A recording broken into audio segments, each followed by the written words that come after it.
सांगायचं. शेवटचा प्रश्न, कार्यकर्त्यांमध्ये आता कुठलीही कटुता राहिलेली नाहीये जी या निवडणुकांमध्ये बघायला मिळाली होती?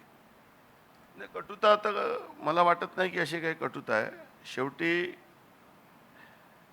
निवडणुका आल्या की एकमेकाच्या विरोधात जेव्हा आपण उभं होतो तेव्हा थोड्याफार प्रमाणामध्ये एक संघर्षाचा परिस्थिती निर्माण होते, हे मी नाकारत नाही.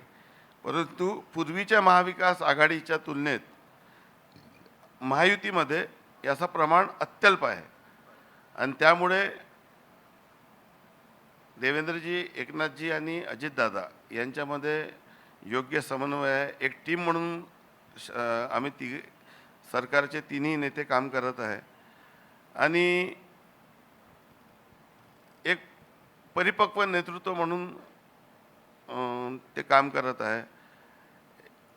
या तिघांची जोडी आहे. तिन्ही नेते अतिशय कर्तृत्ववान आहे, प्रदीर्घ अनुभव त्यांना आहे आणि हे महाराष्ट्राचं मी तर म्हणतो की एक भाग्य आहे की अशा पद्धतीचं एक प्रभावी आणि अनुभवी आणि लवकर निर्णय करणारे, दिवस रात्र परिश्रम करणारं नेतृत्व महाराष्ट्राला मिळालेलं आहे या तिन्ही नेत्यांच्या रूपात.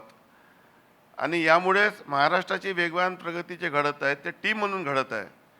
निश्चितच देवेंद्रजी एक अतिशय अभ्यासू आणि सक्षम नेतृत्व आहेच, परंतु ती जी पूर्ण टीम आहे, ही टीम ज्या पद्धतीने आपले महसूल मंत्री आहे, ज्यांचा निर्णयाचा धडाका आपण या ठिकाणी पाहिलेला आहे, या टीमच्या माध्यमातून महाराष्ट्राला जे आम्ही शपथ ग्रहण करताना महाराष्ट्र आता थांबणार नाही, विकास आता लांबणार नाही, हे जे घोषवाक्य होतं, तो फक्त कागदावर नव्हतं, तो प्रत्यक्षात कृतीत आम्ही करण्याचा प्रयत्न या ठिकाणी करत आहोत.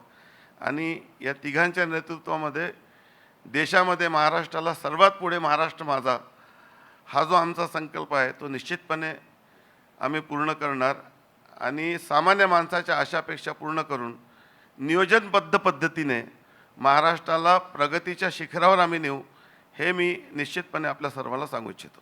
धन्यवाद आशिषजी, या चर्चेमध्ये सहभागी झाल्याबद्दल. या चर्चेत इथेच थांबूया. तुम्ही पाहत राहा NDTV मराठी.